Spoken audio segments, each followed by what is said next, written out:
Good morning, Jim.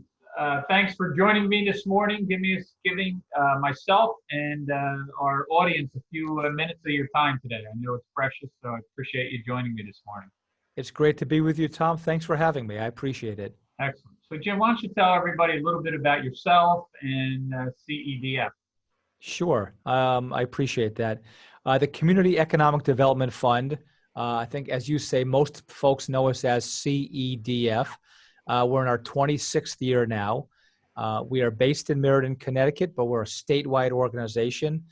And what we do is we are a mission-driven, nonprofit economic development organization.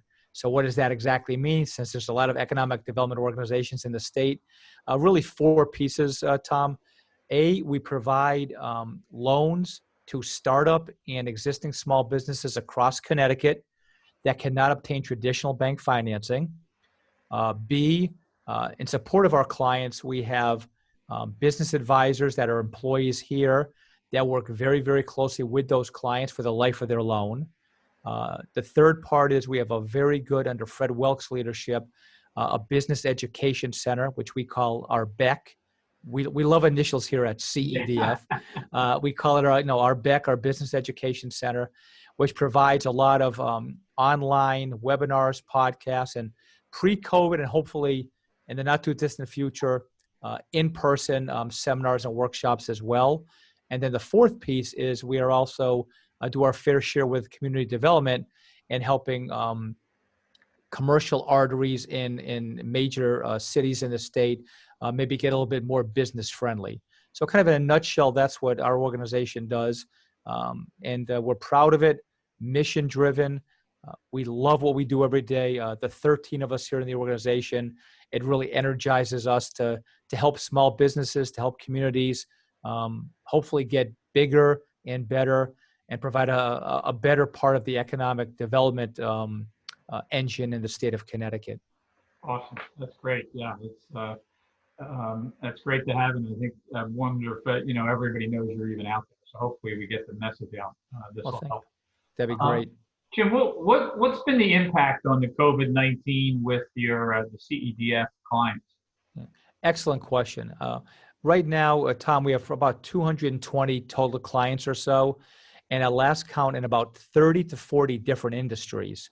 So, we have clients that do manufacturing, retail, wholesale, fitness studios, yoga studios, restaurants, bakeries. You almost name the industry, and we have a client there, and we're very proud of that. The biggest impact, again, it depends on which industry that client's in. For example, restaurants and eateries, we know were effectively closed down in March, April, and May, just reopened in the last few months. And a lot of them have done some great things in terms of pivoting and having outdoor dining, doing a lot more takeout. But no question that the restaurants and the eateries in this state, including our clients, have really faced a tough time. And that we're hoping that, A, we have a warm fall so they continue as much outdoor dining as possible, we hope. But they're gonna continue to struggle as we get into the winter months. Mm-hmm.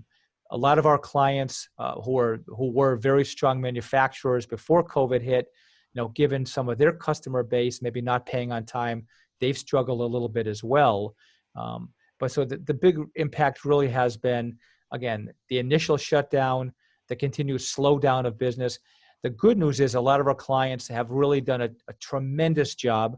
I like to think in part with our help through our business advisors here, changing their business, tweaking it, pivoting where appropriate, and becoming a little bit stronger through COVID. But there's still a lot of work to be done. Yeah, it'll be interesting. It'll be interesting fall for. Very true. So what was CEDF, your organization, what were you able to do to help these businesses? Sure. The first thing was, again, not only our organization, but a lot of commercial lenders, I'm sure, across the state. When this first hit, the second, third week of March, and people realized, wow, this really is going to be really, really bad. A lot of our clients reached out to us and said, we've got to kind of get our act together and figure out how to pivot, how to change, how to re-engage our customers. You at the Community Economic Development Fund, is it possible to, give us maybe a 2, 3, 4 month payment deferral on our loans on our loan payments to you. And we were happy to do so. We just knew the struggles that these businesses were going through. So the initial kind of, I'm not gonna say it was easy, but the initial easy thing we did was to give many of our clients anyway, that 3 or 4 months of just breathing room. In addition, our business advisors, who always work very closely with our borrowers, our customers, ratcheted up their work with them. I'm incredibly proud of what our team did, but especially our business advisors. Unfortunately, couldn't have a lot of in-person meetings going forward, but through phone calls and Zoom and GoToMeeting, we're working even closer with our customers than ever before. Many, many calls on nights and weekends, making sure that our customers could do as much as they could to get through the pandemic. And then the third piece that we really did, again, under Fred's leadership, was really took our business education center to a whole nother level. Obviously, we stopped doing all the in-person webinars and presentations, and just really expanded what we did online. So through various webinars and podcasts, what we call a chalkboard series, and other ways of reaching out electronically, we were able to host a huge number of seminars and presentations. And I like to think that we were, to a certain degree, Tom, on the cutting edge of having our business education center do seminars and podcasts on the PPP loan programs, on the SBA's economic injury disaster loan, the EIDL programs, and really provide a lot of information, again, not only to our clients, but to all entrepreneurs and small business owners across the state. And if I didn't mention before, I just want to kind of put the plug in. Our Business Education Center, our BEC, yes, does a great service in terms of educating our existing 200 to 225 clients. But again, that's open to any and all entrepreneurs, small business owners, bankers, other commercial lenders across the state that may see some value in the offerings we have. And in our business education, it's not only, I think the great things, again, we did with educating the public about the PPP program, EIDL loans, some of the programs that the state of Connecticut had for a while, but also just educating people on the emotional issues being a small business owner facing a hopefully once in a lifetime pandemic, and providing, our still going on with our core educational classes of QuickBooks, social media, what is a balance sheet versus an income statement. And again, working with a lot of our clients and business owners at large across the state with seminars and podcasts about how to, again, manage the emotional aspects of being a small business owner. And I hate to use this phrase, but I will, in unprecedented times. Yeah, no, it's I can totally relate to that, and I was fortunate enough to do a couple of the webinars, and you guys were great. Still doing some follow up with some of the people, helping them with their numbers, and Sure. So that's been great. And yeah, the emotional part has been the leadership. The facts are the facts, but getting through the communication, it's been a long time. I always say it's, we get you through survive, thrive, and grow. Very true. And, working with clients at all three levels. So, yeah, the more resources we can give, the better. I know a lot of business owners were kind of desperate trying to get conventional loans. Was CEDF, were you set up to handle a disaster loan? We were not. It was interesting. If you recall, almost all the banks were initially approved to be PPP lenders. And after a few months, the SBA opened up for non-banks to be considered to be PPP lenders. We did apply for that, but I think the SBA, and they did an outstanding job across the board, but I think they were so swamped with so many other things, we were never able to get that designation. Having said that, we never closed our doors. I was actually here, and about half of our team were here throughout all of March, April, and May, came into the office every day. We practiced our social distancing. We wore masks, of course, and we all stayed healthy. But we were here literally and figuratively every day. And so although we were not able to participate in kind of the disaster loan programs, our existing loans never stopped. A number of our customers that have working capital lines of credit with us needed an increase in those lines of credit to get through the tough times. We're happy to accommodate those requests. Hmm. A lot of our existing customers maybe needed that extra 10,000, 20,000, 50,000 for some additional permanent working capital to get through the issues that they were facing. We're happy to help them when we could. And believe it or not as much as in, again, pre-COVID times, but even in the last 5 or 6 months, Tom, there have been some businesses that have started up, and we were there to help them with their initial 5,000, 10,000, 50,000 of loan capital to get them up and running. So uh, as challenged as everyone's been, at least from my seat here at the Community Economic Development Fund, the entrepreneurial spirit in Connecticut is still alive and well. That's great to hear. Yeah. I mean, I know a lot of Connecticut, we've been starting to reopen. What would you say you see the condition of small businesses in Connecticut? Uh, Clearly much better now than 4 or 5 months ago. Still some challenges ahead. But in general, again, whether it's the restaurant industry that we have a lot of customers in, the manufacturers, um, they're doing better. Many of them have tweaked or changed their businesses in the last 4 or 5 months. You know, people probably overuse this word, but a lot of businesses have pivoted successfully. We had a couple of customers, Tom, as an example, that were manufacturers of either metal products or of millwork. And literally within a month or so, they were manufacturing plastic face guards that they were selling to hospitals and small businesses and municipalities around the state. So the resiliency and the strength of not only our customers, but I think small businesses around the state has really impressed me. So I think still a long way to go. I know everyone's fingers are crossed that nationally and in Connecticut, there's no second wave or second large spike in COVID as we enter, the typical flu season here in October through next March. But I think it's the overall economic activity, the overall strength of small businesses is okay. And I believe in general, slowly but surely getting stronger. Again, all bets are off if another major event hits us in the next few months. But I think in general, the small business owners in this state, the entrepreneurs, have done an outstanding job surviving, growing as little as they can, and just thriving in this economy. Yeah, no, I think I've seen the same thing, and I've gotten all different stages. The education that everybody's getting. I have clients that family business and children that are in management positions, and I keep as frustrating as they get, and because we're planning for what if something happens, disaster happens, half disaster happens, so they're learning that, and it's funny because when they get frustrated, I tell them, you're learning more than any Harvard Business School. That's right. And actually, I talked to a Harvard business student, and I said, that's great, and your information is awesome. You need to go work in a small business right now to really learn how. You're missing out on the best education you could ever have. I could not agree more. Absolutely true. And this generation, the young generation that are going through this and listening and open to things, are going to be really, the level of their education is going to be huge. With that, what do you think? Any lessons for small business owners that they could come out of this crisis? What would you suggest? Three really pop to mind, Tom.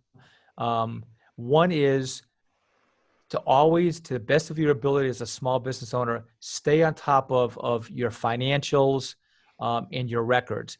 And I'm not saying you've got to know your sales and receivables and cash flow every single day, because I know most small business owners are out there trying to market and sell their product or service. But it's become incredibly important, and we've seen it with our clients, and we've heard it from a lot of applicants that have come to us. They need to be on top of, at least say on a monthly basis, how their financials look. And again, a lot of small business owners, they're not CPAs, obviously, they're not accountants. They may only have a decent understanding of a balance sheet versus income statement, because again, they're entrepreneurs, they're driven, they're selling their product or service, they're growing their business. But whether that's teaching themselves, whether that's having a part-time bookkeeper work with them, whether that's getting QuickBooks or a similar product up and running in their business, being able to be on top of your financials, again, your sales, how they're converting into receivables, how the receivables are converting into cash, knowing what's going on financially in your business, at least on a monthly basis, critically important all the time, but especially we've known in the last 6 months to know how a business's cash flow is working at any given moment. So that's kind of number one. Number two is, and I think most business owners know this, but it was a good lesson. The internet these days, more important than ever, right? You've got to make sure you've got an incredibly strong website, Instagram, Facebook. Always, I'm not going to say be cutting edge on technology and on the internet, but you've got to be very close to that, even if you're a micro or small business owner, because that's how you connect with people. And especially over the last 6 months, as all those face-to-face meetings all virtually came to a halt, the internet and the ability for you to showcase your business through those various medium became extremely important. And the third piece, and the successful business owners know this, again, whether they're large businesses or micro businesses, know who your 5 or 7 or 10 top key customers are, and stay in continual contact with them. You need to know how they're doing financially, what their needs are, what the business owner of your client is thinking. And you need to share with your key customers how you're doing, what you're thinking, how you're planning your business for the future. And sometimes, not often, but sometimes business owners maybe take for granted their top 5 or 7 or 10 key customers. Always be in continual contact with them.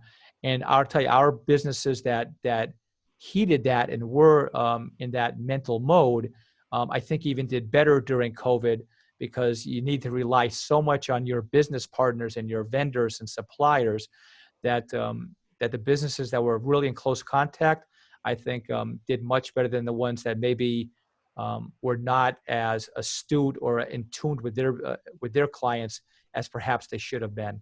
Right. Yeah, I think you're spot on with all three. Any clients or even people, like in this time helping them, they're similar to what I tell them to do, and actually help them put that stuff together. And I think it's all critical. All right, I'm going to put you on the spot here. I'm not going to ask you how much you bench press, but this is my question to everybody. Sure. What would you say is inspiring you right now? Excellent question. I'm glad you didn't go with the bench press question. I've got a bad shoulder these days.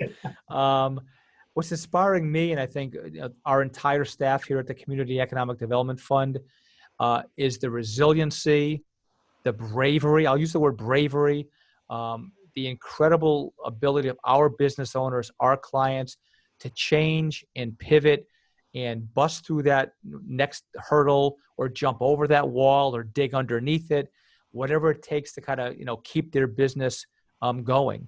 And you used the phrase earlier on, you and your team, you and our team here, we're working with applicants in our businesses every day to help them, first of all, in many cases, get up and running, and just survive, and then grow, and then hopefully thrive. A lot of the businesses, Tom, that were growing and thriving up until the first week of March suddenly found themselves in a position of, we just have to survive at this point. Right. And again, I think with a lot of our help here and a lot of the stick-to-itiveness, I think of the Connecticut business environment, and the entrepreneurs in the state, again, their bravery, their resiliency, their creativity has inspired and continues to inspire me and the entire team here every day. And again, that's what gets our energy up and inspires us to even work harder to help our customers and to help new businesses get started in Connecticut. And in some ways, as crazy as this may sound, and you alluded to it a few minutes ago in terms of the education that our business owners are learning now in the last 6 months is tremendous. But in some ways, being able to start a business now and having learned the lessons that maybe the entrepreneurs had been looking at for the last 6 months, now may be actually a good time to start a business and get going, because you've got that energy and the lessons learned over the last 6 months. So the inspiration, and again, the never give an attitude of a lot of our customers and most entrepreneurs and micro and small business owners in Connecticut inspire us every single day. That's awesome. all the negativity. I love the answer that I get from everybody I do on this because it really brings the energy level back up. And I think Absolutely. that's where we have to get to is get everybody's energy level back up. Not going to see results right away, Right. but it's to consistently doing the small things Correct. and harping on that. That's awesome, Jim. Yep. Uh, Tell people how they can get a hold of you and the organization. Sure. We have a very simple website. I shouldn't say very simple. It's actually a very good website, but a simple way to get to us. It's just the letters CEDF.com.